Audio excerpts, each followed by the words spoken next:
أو إذا قامت الحرب في وقتها سيكون له نتائج عكسية على الجميع، على دول المنطقة وعلى العالم أجمع.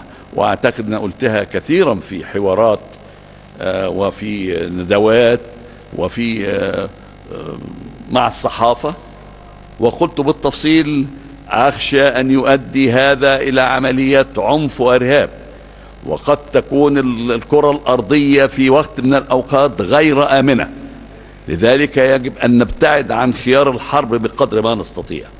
ولكن خيار الحرب اتخذ، وقرار الحرب كان قد اتخذ، وقلنا اللي نقدر نقوله وحاولنا نقدر نحاوله، لكن بدأت الحرب وأنا أخشى من تداعياتها.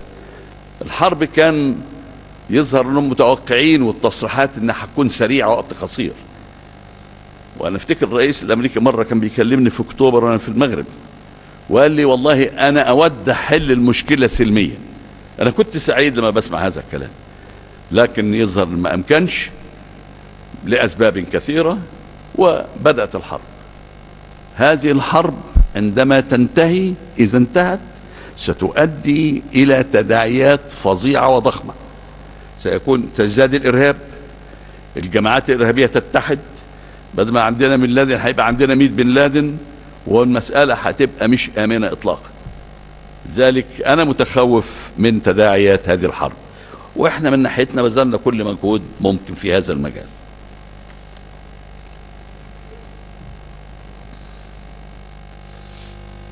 تمام يا فندم. نقيب أشرف علي محمد، الجيش الثالث الميداني. سيادة الرئيس، هل يمكن أن تتفضل سيادتكم بإلقاء مزيد من الضوء حول خريطة الطريق واحتمالات مساهمتها في حل القضية الفلسطينية؟ شكرا سيادة الرئيس. والحقيقة الصراع الفلسطيني الإسرائيلي أو الإسرائيلي الفلسطيني أو قضية الشرق الأوسط أصبح صراعا مزمنا، وأصبح صراعا مؤلما، وله تداعيات كثيرة الآن، وخاصة خلال حرب العراق زادت حدة العنف من الجانبين. خريطة الطريق هي كانت مبادرة أمريكية من الرئيس الأمريكي، ولكن لظروف كثيرة وظروف الحرب ما حصلش فيها أي تقدم، لأنها تحتاج إلى آلية لتنفيذها. شكرا سيادة الرئيس. احنا لو نرجع سنة 67، مجموعة كبيرة من اخواننا اللي سنهم يمكن 30 سنة قد لا يعي هذا، اغلقنا مضيق طيران اللي هو عند شرم الشيخ، واعتبرته اسرائيل اعلان حالة الحرب ضد اسرائيل، رغم ان مضيق طيران ده هم لهم طريقتان على البحر الابيض. مضيق طيران ليس ممر دولي يخضع لاتفاقية معينة، ولكن لم تغلق قناة السويس، والسبب أن قناة السويس مفتوحة للملاحة الدولية منذ عام 1869. بريطانيا أعلنت حرية الملاحة في القناة. في مارس 85 أصدرت ألمانيا والنمسا وفرنسا وبريطانيا وإيطاليا وروسيا وتركيا تصريح لندن طالبت فيه بالتفاوض على النظام النهائي الذي يضمن حرية الملاحة في القناة لكافة الدول. أنا بقول لكم بس التاريخ عشان نبقى عارفين. 29 أكتوبر 88 تم توقيع اتفاقية القسطنطينية أيام الحكم العثماني، وتم تبادل وثائق التصديق عليها في ديسمبر 88. وأهم أحكامها حرية الملاحة في القناة.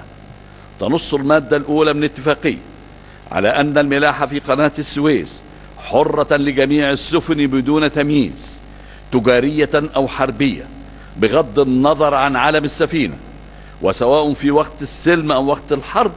وحظرت هذه المادة التميز في المعاملة بين السفن التابعة للدول المختلفة. حياد القناة. شددت الاتفاقية على مبدأ حياد القناة، ونصت على أن يمتنع على الدول إتيان أي عمل من شأنه عرقلة استخدام القناة أو إجراء حصار بحري لها، أي دولة، أو التعرض للمهمات أو المباني أو المنشآت أو سائر معدات القناة. كما نصت على أنه يمتنع على الدول المتحاربة في وقت الحرب القيام بأعمال حربية أو عدوانية في القناة أو ضدها، أو إتيان أعمال من شأنها عرقلة الملاحة في القناة. يعني المجتمع الدولي كله، ومحدش يعطل القناة، محدش يضرب القناة، محدش يعطل ملاحة في القناة تحت أي ظرف من الظروف. حق مصر في الدفاع عن القناة.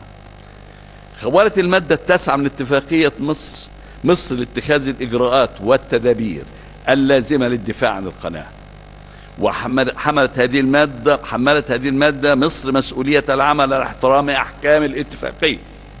ونصت المادة صراحة على حق مصر الدولة العثمانية في ذلك الوقت في أن تتخذ في القناة التدابير الكفيلة بضمان الدفاع عن مصر فقط، وإخراج النظام العام فيها بشرط إحاطة الدول الموقعة على تصريح لندن.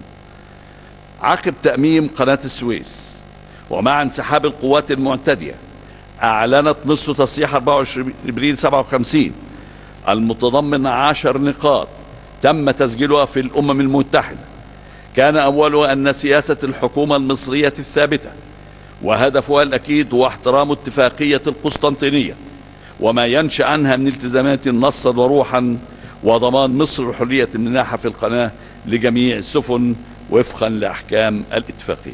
اللي أنا عاوز أقوله إن عبور السفن لقناة السويس حق الجميع الدول، إلا إذا كانت مصر في حالة حرب مع دولة لا حق أن تمنع مرور سفنها.